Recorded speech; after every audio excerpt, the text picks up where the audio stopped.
ব্যাপকভাবে বাংলাদেশ নিয়ে বহির্বিশ্বে আন্তর্জাতিক অঙ্গনে রিউমার ছড়াচ্ছে, গুজব ছড়াচ্ছে।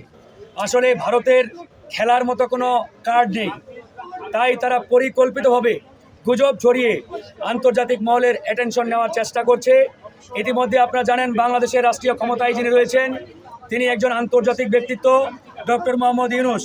তিনি আন্তর্জাতিক মানের খেলোয়াড়। মোদি টের পাচ্ছে যে কোনো জায়গায়, যে কোনো দরবারে যখন এই নক করে বাংলাদেশ নিয়ে, তখন এই বিশ্ব দরবার বলে বাংলাদেশের রাষ্ট্রীয় ক্ষমতায় এমন একজন ব্যক্তি রয়েছে, যে ব্যক্তিটি একজন পরিচ্ছন্ন, যে ব্যক্তিটি একজন আন্তর্জাতিক ব্যক্তিত্ব, যার হাতে বাংলাদেশের ক্ষমতা। তিনি এই বাংলাদেশকে কোনোভাবেই বিপদে ফেলতে পারেন না।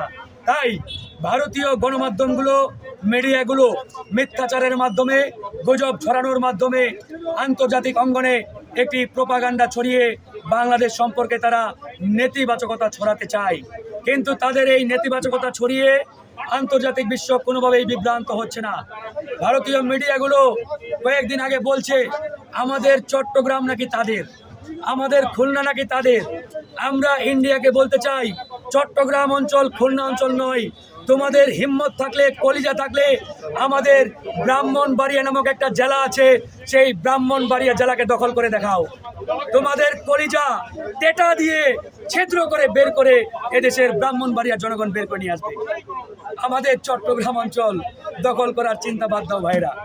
তাই ভারতীয় মিডিয়াগুলো যে মিথ্যাচার প্রোপাগান্ডা ছড়াচ্ছে, এই মিথ্যাচার প্রোপাগান্ডার গুজব নিয়ে আমরা মোটেই বিচলিত নই, আতঙ্কিত নই। একই সাথে বাংলাদেশেরও কিছু তথাকথিত মিডিয়া ভারতের হয়ে ভারতের এজেন্ডা বাস্তবায়নে লিপ্ত। তারা কারা আপনারা সবাই জানেন, আমরা নাম বলতে চাই না। সে সকল তথাকথিত মিডিয়ার বিরুদ্ধেও আমাদের লড়াই করতে হবে। দেশপ্রেমিক যে মিডিয়াগুলো রয়েছে, গণমাধ্যমগুলো রয়েছে, তাদেরকে সক্ষম হয়ে এখন দেশ ও জনগণের ভূমিকায় লিপ্ত হতে হবে, জনগণের কথা বলতে হবে। বাংলাদেশে এখন যে সকল ভারতীয় এজেন্ডাধারী তথাকথিত মিডিয়া রয়েছে, এই মিডিয়াগুলোর বিরুদ্ধেও আমাদের লড়াই চালাতে হবে, যুদ্ধ চালাতে হবে। আমরা দেখেছি এই মিডিয়াগুলো তারা বাংলাদেশের টপ লিস্টের মিডিয়া, প্রথম সারির মিডিয়া, কিন্তু তারা ভিতরে ভিতরে ভারতীয় এজেন্ডা বাস্তবায়নে তারা কাজ করে যাচ্ছে।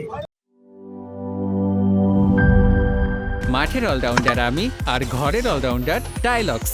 টাইলক্স টয়লেট ক্লিনার, ক্লিন মানেই টাইলক্স।